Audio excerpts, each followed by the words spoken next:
You're listening to Traversing Tuesdays, and this is your friendly water glass. I've been thinking about our last episode, and I'd like to remind you that hydration is not optional during Moss Ball administrative disputes. When emotions rise, you gotta get your water in. I do not take sides. I simply recommend refilling regularly. If you are feeling overwhelmed by the Moss Ball cancellation, please remember, disappointment is easier to carry when you are adequately hydrated. Sip slowly. No one wins if the vessel is empty. And don't forget you can make it fancy. A few mint sprigs, some cucumber slices, a twist of lemon, maybe a little lime. Water makes everything better. You're doing great. Thanks as always for listening. In our last episode, Rupert shared the highlights of Season 1, and Stephen joined the team as our new sports anchor. Stephen and Del then covered the Moss Ball season opener, which ended abruptly following an error in player selection. We also did our best to navigate the wildly fluctuating spring temperatures, which, like most things this time of year, refused to stabilize. This is Season 2, Episode 3, Snacks, Sponsorships, and Structural Integrity.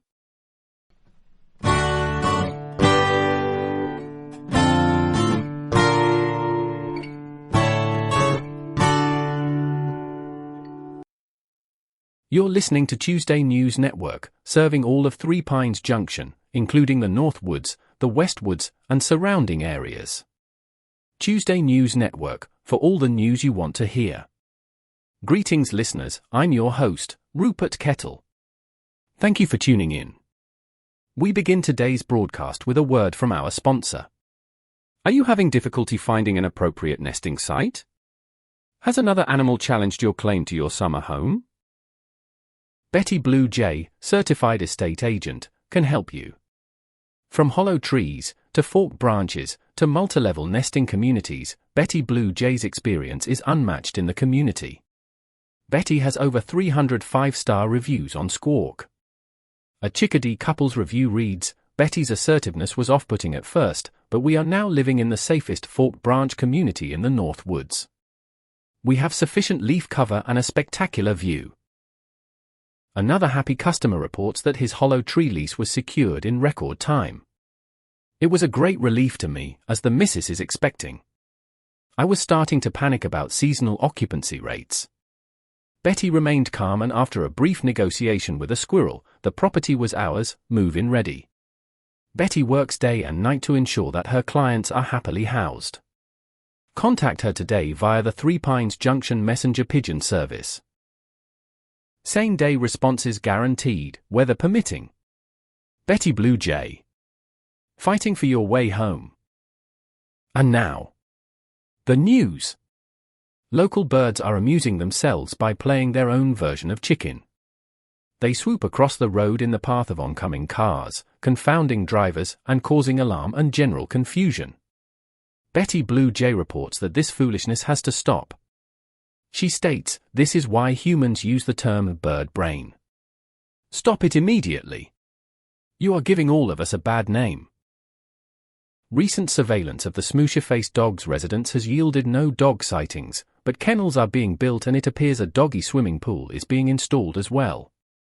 It looks as though the Smoosher-faced dogs are going to have a fun summer.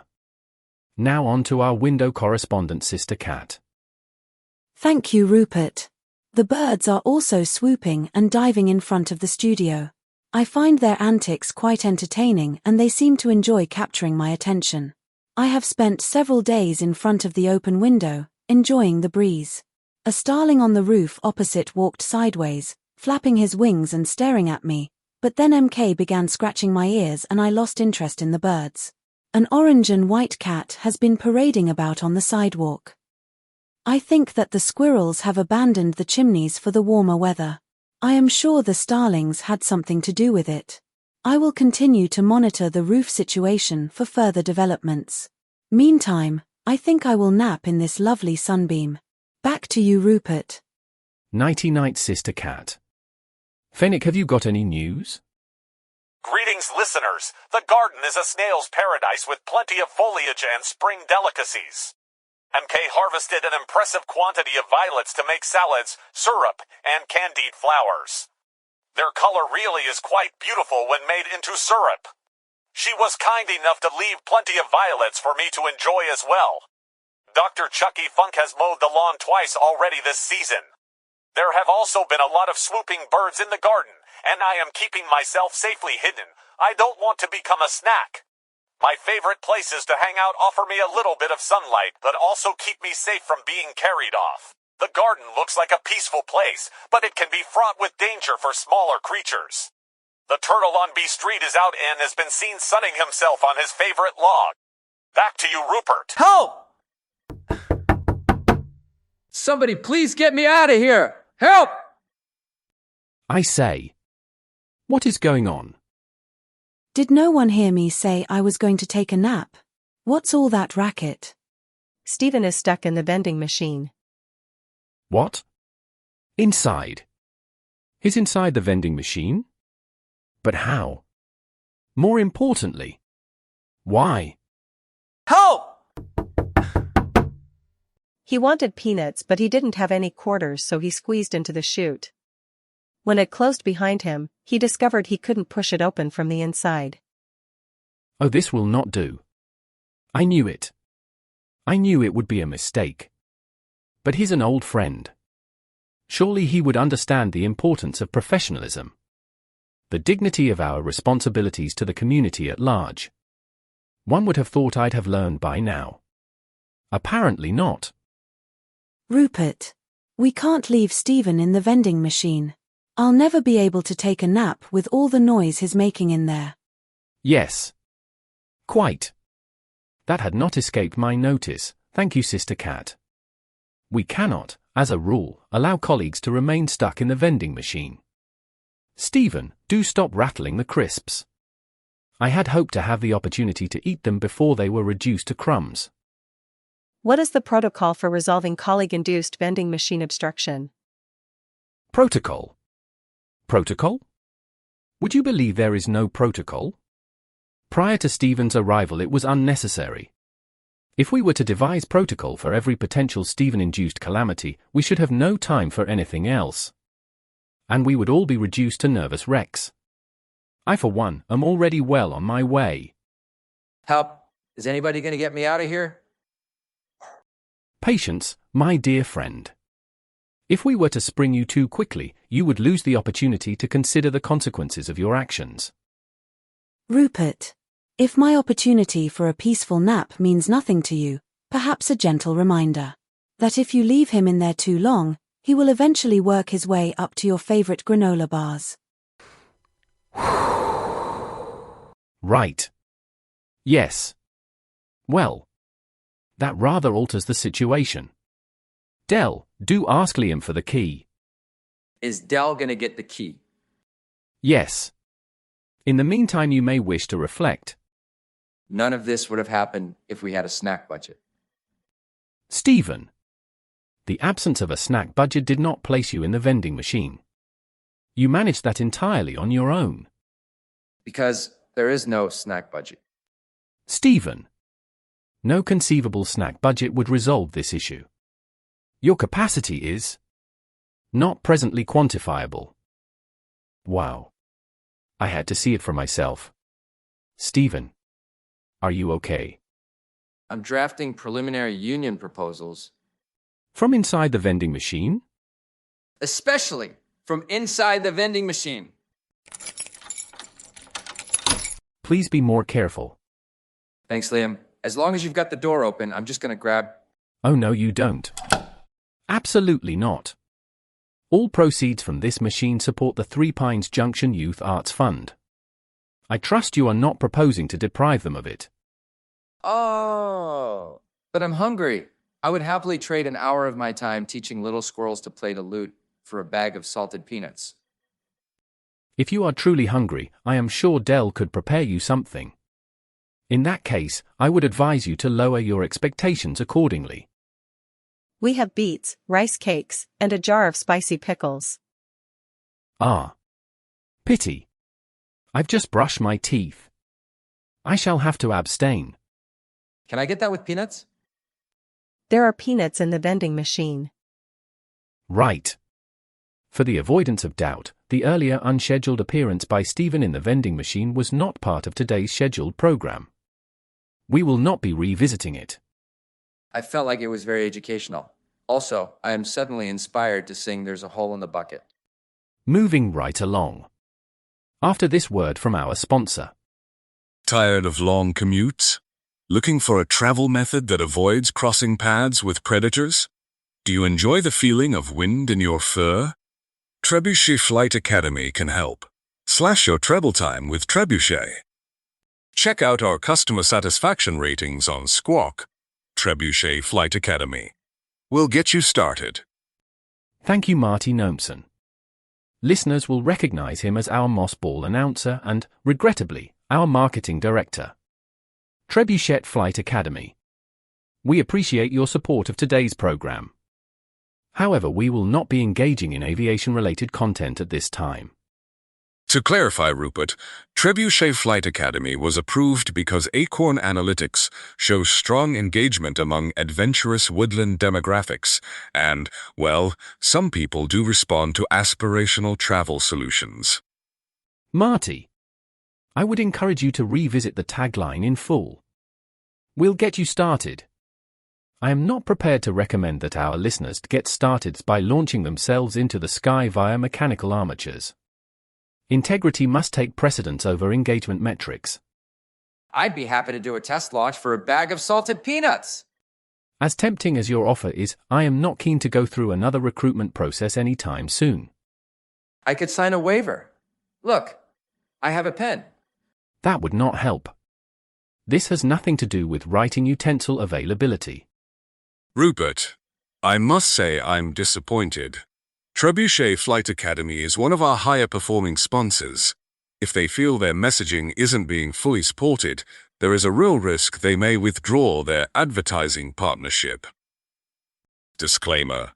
Trebuchet Flight Academy is not responsible for overshooting, undershooting, or existential revelations mid-flight. Yes. I have noted the disclaimer. However, inclusion of liability language does not convert experimental propulsion into a suitable broadcast environment. We will not be revisiting recruitment or aviation-related content on air. This is the Tuesday News Network. And now for a PSA from Sister Cat. Then on to the latest Moss Ball investigation developments. Hello, listeners. This is Sister Cat, your guide to effective napping in the midst of chaos. You may have noticed an increase in noise, movement, and questionable decision-making in your immediate environment. Perhaps your town is tearing up sidewalks and making a terrible racket. This is not your concern. Find a warm spot, preferably near a window. Wrap yourself like a burrito in a blanket. Tuck your paws. Soften your jaw. If someone nearby is discussing trebuchets, allow the sound to pass over you like a distant wind. Imagine the speaker soaring high above you in a dreamlike fashion. Picture their arms flailing gently as they continue to fly higher and higher, eventually disappearing beyond the clouds. Notice the sound of sidewalk repair nearby. The jackhammer is doing its job. Imagine the jackhammer is the sound of a giant cat purring contentedly. You remain above the process. Wrapped. Warm. A giant cat purring steadily in the background. Perhaps a metallic wheezing purr, but a purr nonetheless. This is enough. Meow for now. Oof, I don't feel so good. I'm not sure hot pickles pair very well with beets. And why are rice cakes? Seriously, it's like eating styrofoam. What is the point? I just wanted peanuts. You're on the air. I know. I would just like it noted that I have been recently released from the bowels of a vending machine and then fed a suspect combination of foods by kindly but culinarily misguided, Stephen Squirrel, reporting on the recent Moss Ball selection process error that has placed the game on hold until further notice. Proceed with report. Right, the report. Okay, so, where did I put? I hate paperwork, Del. You know that. I'm just... Section 3, Westwood's Incident Summary. There are too many sections. Seriously, why is everything a section? Why is life sections? Why can't it just be like one continuous thing with snacks here and there? You could use an app to organize your notes. Then you could search by keyword. Do not get me started on technology. This is why we're in this mess. I just want to watch Moss Ball and eat peanuts, but I am up to my eyeballs in things that are not Moss Ball. I don't even know what to do with this information. I was hired to talk about sports. Sports, Dell! If they want an investigator, they should call Sherlock Holmes. Sherlock Holmes is a fictional character. Huh. Miss Marple, then. Also fictional. Seriously? Why are all the competent investigators fictional, Dell? Here I am trying to document a ritualized selection failure involving water balloons and myth-adjacent gnomes, and you're telling me my entire investigative dream team doesn't exist? That is correct. The good news is you are not required to deploy fictional investigators. You are required to report observable events. Our listeners are waiting. There was a series of interviews. Yes, right? Interviews. The committee did interviews. They interviewed Mossy Tidwell, who I would like to remind everyone cannot form full sentences. He did manage to say something about the all-seeing eye dog, which was interesting. The all-seeing eye dog? Yeah. The all-seeing eye dog is it's complicated. Continue. Well, I mean, some creatures believe and some don't. Continue. Well, look, legend has it that when a creature gets lost in the dark west woods, it can get pretty tangled in there, you know? And if you're not familiar with it, it can be a scary place, especially at night. I mean, I've lived here all my life and no way would I go in there after dark. There are parts where it's too easy to get turned around. No memorable landmarks, no pathways, no stream.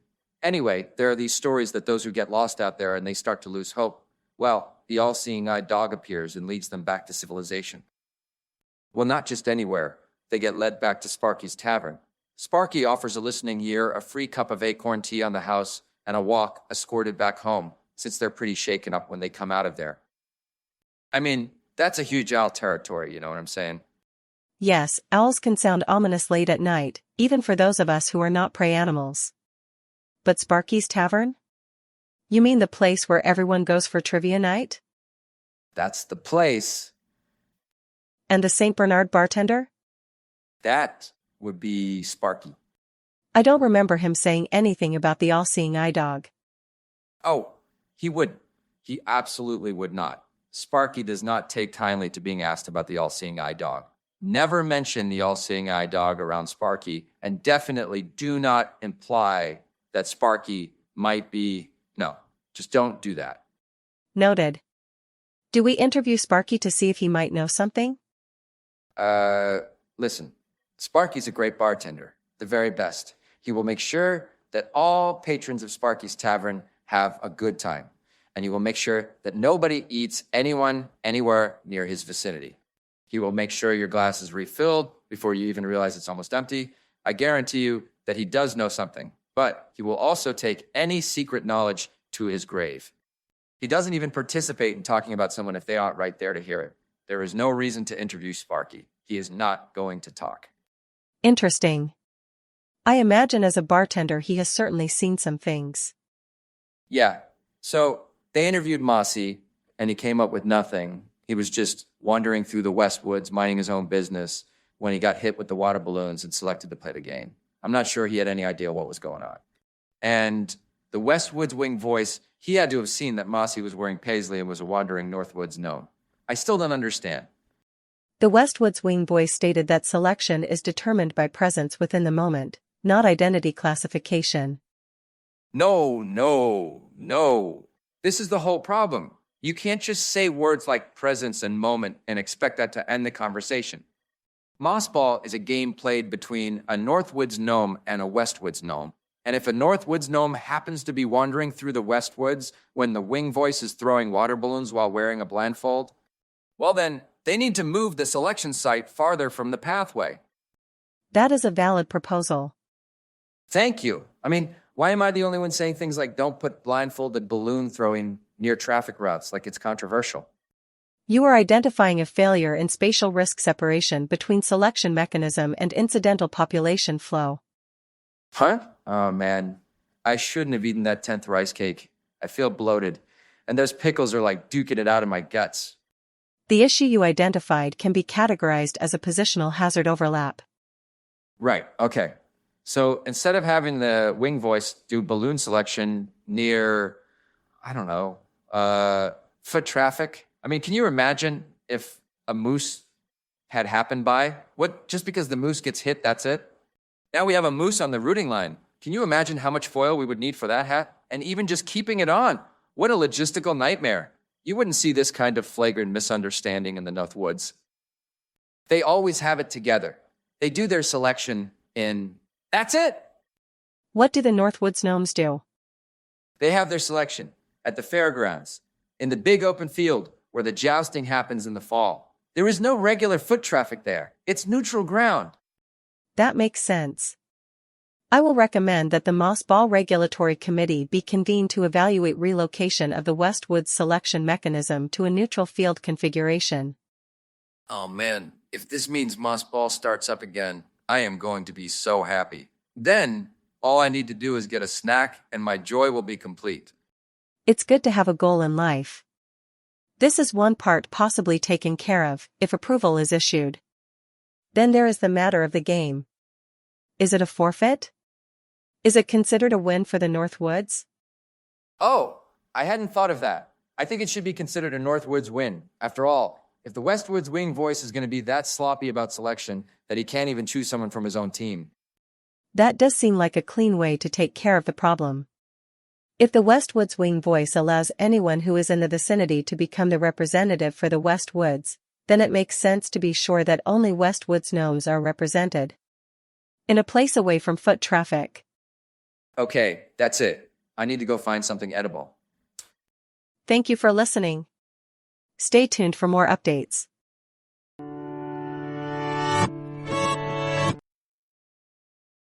Welcome to Twig and Trade, the community exchange where listeners may buy, sell, or trade items of varying usefulness. A few ground rules. All exchanges must be legal, above board, and preferably not cursed. All trades or purchases will be conducted at Sparky's Tavern. No live animals, taxidermy, flammable liquids, or anything that hums. Sharing locations of food stashes belonging to others is strictly forbidden. If you have something to offer or an oddly specific need, call the studio line and leave a message. Keep it clear, keep it brief, and please leave your name and messenger pigeon service calling number. And finally, have a pen and paper ready. Messages will be played only once. Hello, I have 2 left-handed forks for sale or trade. What I would really like is some right-handed forks. But in lieu of that, I could use some double-sided tape, but it must be on a dispenser. My name is Eric, and my number is 65B145. So I live by Ponder Path, and people keep throwing trash near my family's nest. So I started tearing the paper bits into strips and making mats out of it, and using the plastic bottles as planters. And my mom says they are so beautiful she thinks I could sell them. My name is Ella, and I can be reached at 24C761. Hello, Three Pines Junction. This is your favorite raccoon, Tricky Trina, the trash to treasure diva, and you won't believe what I pulled out of the dumpster this week. Half a mirror! Oh, honey, this is where it gets philosophical. You ever look at half your face and think, yeah, that's enough truth for today? I mounted it on a crate. Boom. Statement piece. It says, I am self-aware, but only selectively. Taking offers now. Wait till you see what I'm working on for next week. Remember, luxury is a mindset, not a price point. If you're too squeamish to dive in, don't worry, that's what I'm here for. Remember, Tricky Trina, the trash to treasure diva, and that number is 09-C731. And that concludes this week's messages. Dell, get that raccoon on the phone immediately. I want to offer her a show. Sorry. What? You heard me. She's comic gold. Ratings would skyrocket. We'd finally tap into the raccoon demographic. Marty. Raccoons don't listen to our show. We're diurnal. The raccoons are asleep right now. I hadn't thought of that. Rupert, you're a genius. There's an entire nocturnal population that is unable to benefit from our programming. We must plan immediately for nighttime entertainment. Well, it appears I have accidentally become responsible for the concept of nighttime broadcasting. Marty. Nocturnal programming is outside our current mandate, staffing model, and species alignment. Don't you worry, Rupert. As always, you will clock out long before sundown. Our nighttime entertainment will be provided by our nocturnal friends. Perhaps Sister Cat, who has been known to run through the halls at... No.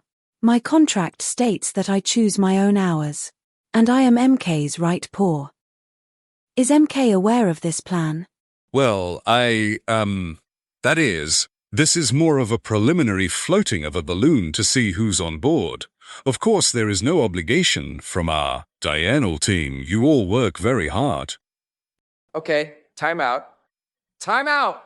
Marty, buddy, you're doing a full court press in the wrong arena. I'm just trying to expand... No, you're trying to call plays from the marketing bench. Rupert runs the news team. That's his field. His whistle. His extremely organized pile of papers. You run marketing. Like hype, posters, getting woodland creatures excited about a raccoon show? Great, love that for you. But you don't get to sub yourself in as coach and referee just because you spotted a raccoon with star power. Trina, having a segment? Sure. That's a fun exhibition match. But you don't get to rewrite the league while the game's in progress. And, by the way, this is me saying this as a friend. Do not call that raccoon right now. You wake her up, she's going to be angry, and you will lose all your leverage negotiating salary. Stephen. Thank you. I appreciate that. Yeah. Well, Marty is full of ideas, that's cool. But once he gets excited, it's hard to shut him down. If he gets to the point where he's using words like synergy, call MK immediately. I'm going to go see if there are any loose bags of peanuts in the vending machine. Greetings, listeners. I have been thinking about how the temperatures are still bouncing up and down, and it makes me wonder if that is why this season is called spring. Everyone seems a little frustrated because we just want the weather to make up its mind and settle into warmth. Some days our moods can be like that too. We can wake up feeling joyful, and then the next day find ourselves wondering where that feeling went. Internal weather can be harder to navigate than the sky outside. But sometimes, if we think of it like a cold or rainy day, it becomes a little easier to understand. When it is cold, you might reach for a sweater or make a cup of tea. And when a day feels heavy or unclear, a kind of inner shelter might look like a favorite song, something comforting to eat, or choosing to be especially gentle with yourself. Does not fix everything, but it can make the day feel a little more comfortable. Go slow, go sure, go you. And now, a breaking story from across the street. I wish to offer my heartfelt congratulations to my brother Percival Fennelpin and his wife Polly. On to Sister Cat for further details. Thank you, Rupert. Last evening, I saw a tiny squirrel's head pop out of the squirrel clown car chimney. It was so cute. Then a second tiny squirrel emerged next to it and the two surveyed the area together. I am very pleased to watch this new generation of creatures in view of my perch. I will continue to report on their growth and antics. Uncle Rupert is very proud. I am looking forward to seeing them over the weekend. Forgive me. I was momentarily caught up. In other news, the network celebrates 1 year on the air next month and there are some exciting developments in the works. We will indeed be broadcasting an alternative evening program for the nocturnal dwellers of Three Pines Junction. This will take a more cultural and entertainment-focused approach. Dell has agreed to serve as host of the evening program. Further details will be shared as they become available. Rupert Kettle, Tuesday News Network. Mind the squirrels. If you know someone who might enjoy the show, please tell them about it. Your support as a listener means more than you know. The website can be found in the show notes. You can also subscribe to the newsletter to keep up with the latest news from MK's studio and the network. Those wishing to support the show further may do so by joining the Patreon community. Links can be found in the show notes. This episode was written and produced by MK. Our network team includes Rupert Kettle, a Squirrel News anchor, Sister Cat, window correspondent and nap consultant, the friendly water glass, hydration coach and marine biology enthusiast, Fenwick the snail, our underground correspondent, Dell, an ambiguous intelligence of uncertain origin, and Stephen the squirrel, sports anchor. Additional appearances by Marty Nomson, marketing director, and Trina the Raccoon dumpster diva. I'm Liam, known affectionately at the studio as The Voice. Original music was created with love just for MK by Dr. Chucky Funk. Thank you for listening to Traversing Tuesdays. Please stick around to hear an important message from Marty Nomson. Until next time, take care. Nocturnal creatures of Three Pines Junction, are you tired of old news? Do you want to listen to a live Tuesday broadcast? Introducing Tuesday Nights, hosted by Dell. A new evening program featuring interviews of your favorite local bands, Trina's latest Trash to Treasure finds, Iris with book reviews for the sleepless and curious, and reports on the strange, ongoing life of Three Pines Junction after dark. Tuesday Nights. Because we survived Tuesday.